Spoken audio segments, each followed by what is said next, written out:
Sorotan publik kembali mengarah ke rumah tangga Salsabila Adriani dan Ibrahim Rizad atau Ohim setelah sebuah perbincangan dalam sebuah podcast mendadak viral dan memicu perdebatan panas. Gelombang komentar tajam bermunculan, menyoroti prinsip Ohim yang menginginkan istrinya tetap bekerja dan produktif setelah menikah. Situasi ini berkembang cepat di media sosial, hingga Salsabila memilih menutup kolom komentar Instagram pribadinya sebagai langkah meredam kegaduhan yang kian melebar. Sikap bungkam tersebut justru membuat rasa penasaran publik semakin tinggi terhadap dinamika rumah tangga pasangan ini. Kontroversi berawal dari potongan podcast Debbie dan Marco yang kembali beredar luas. Dalam tayangan itu muncul skenario ekstrim tentang kemungkinan Salsabila berhenti bekerja dan sepenuhnya bergantung secara finansial pada suami. Ohim menanggapi secara jujur bahwa kondisi tersebut menurutnya tidak masuk akal meski ia menegaskan tanggung jawab suami tetap ada. Jawaban ini kemudian ditafsirkan beragam oleh publik. Sebagian menilai pandangan tersebut mencerminkan kemitraan modern dalam pernikahan. Sementara lainnya justru melabeli Ohim sebagai sosok pelit dan tidak mau menanggung beban finansial penuh. Perbedaan tafsir itulah yang akhirnya memicu hujan kritik pedas dari netizen yang budiman. Nah, gimana nih menurut netizen yang terhormat? Silahkan berkomentar ya.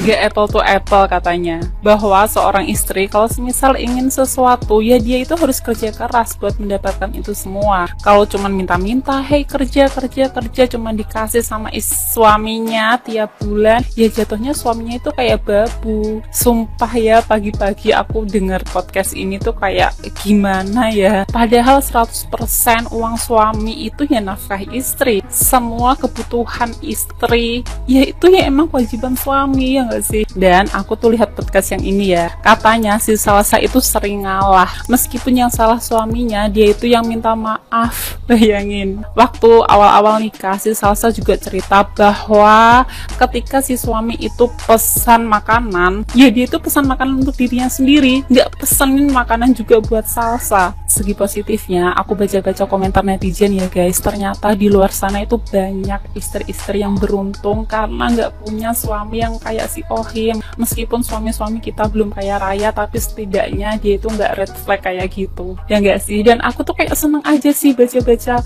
komentar-komentar positif kayak gitu. Nggak habis pikir.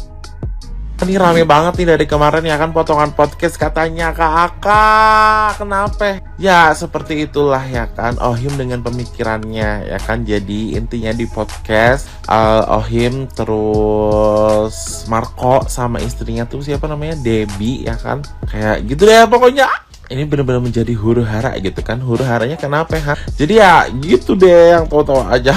bercanda. Jadi pokoknya kayak Ohim tuh kan ditanya gitu ya, kalau lo gimana gitu kan, gitu sama si Marco gitu kan. Habis itu Ohim tuh ngejawab, ya mungkin dia dengan pemikirannya gitu kali ya. Tapi kalau misalnya gue ada di posisi itu, jujur ya, yang namanya suami gitu kan, dari kapan hari pun yang namanya suami itu tuh emang harus jadi kepala keluarga dan rumah tangga yang baik gitu loh.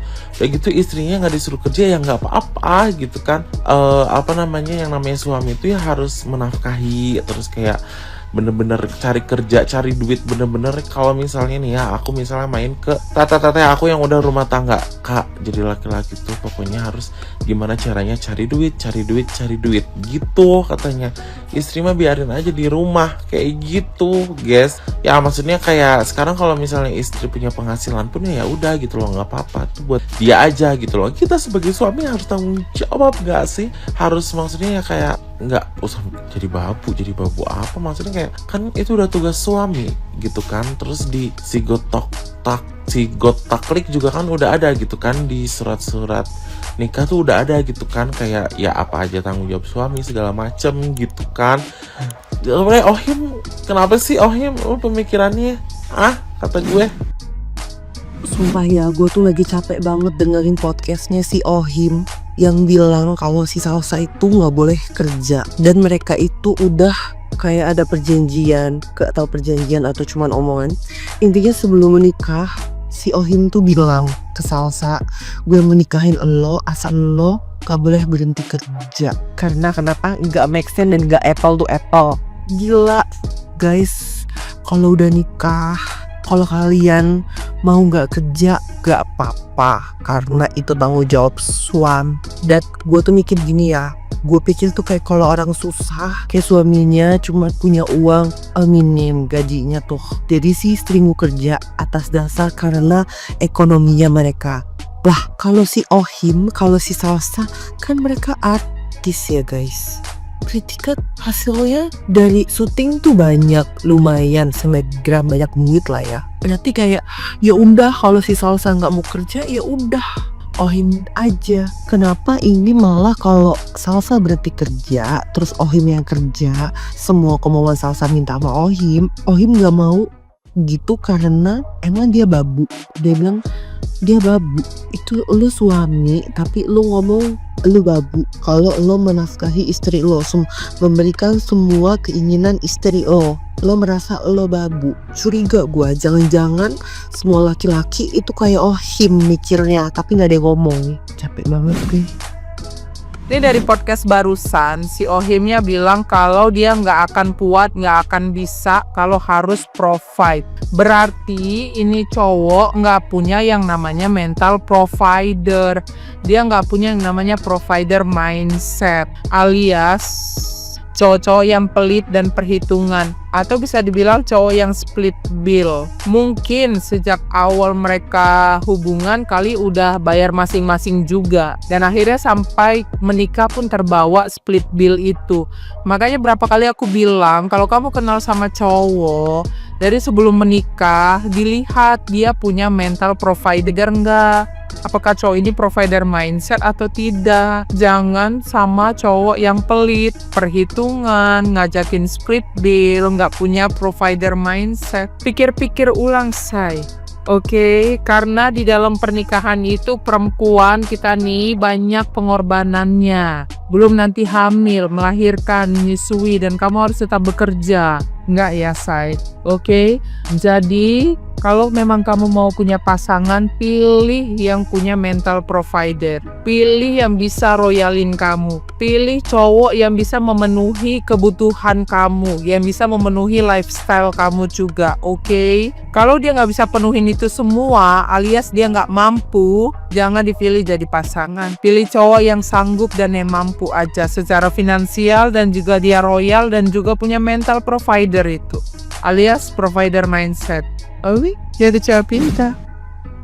Sorry itu saya, tapi laki-laki yang menganggap bahwa membahagiakan istri lewat memenuhi kebutuhan dan keinginannya secara material itu adalah beban, sama aja dengan cowok yang nggak punya mental provider. Punya keinginan untuk sama-sama produktif dalam pernikahan itu bagus. Tapi produktifnya perempuan dalam pernikahan itu nggak harus selalu dengan memaksa dia untuk bekerja. Kalaupun perempuan itu memilih untuk menjadi full ibu rumah tangga yang membersihkan dan merapikan rumah, menyiapkan suami makanan, itu pun juga produktif. Jadi mau masalahnya si perempuan ini bekerja atau tidak setelah menikah, itu seharusnya diputuskan oleh keinginan perempuan itu sendiri, bukan karena dipaksa oleh suami atau dituntut oleh suami. Punya istri yang bekerja mencari uang itu adalah bonus. Secara kodratnya perempuan itu yang akan hamil, melahirkan, menyusui, memberikan keturunan bagi si suami.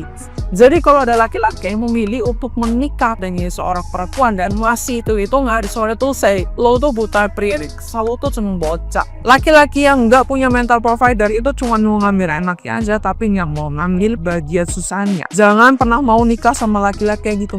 Kalau ini laki-laki kelihatan sejak awal itu udah kelihatan nggak bisa memenuhi standar hidup kamu, tinggalin. Karena kalau misalnya perempuan memaksakan diri untuk terima laki-laki yang kayak gini, nanti malah jatuhnya kamu yang harus nurunin standar hidup kamu, kualitas hidup kamu yang awalnya bisa kamu mentis.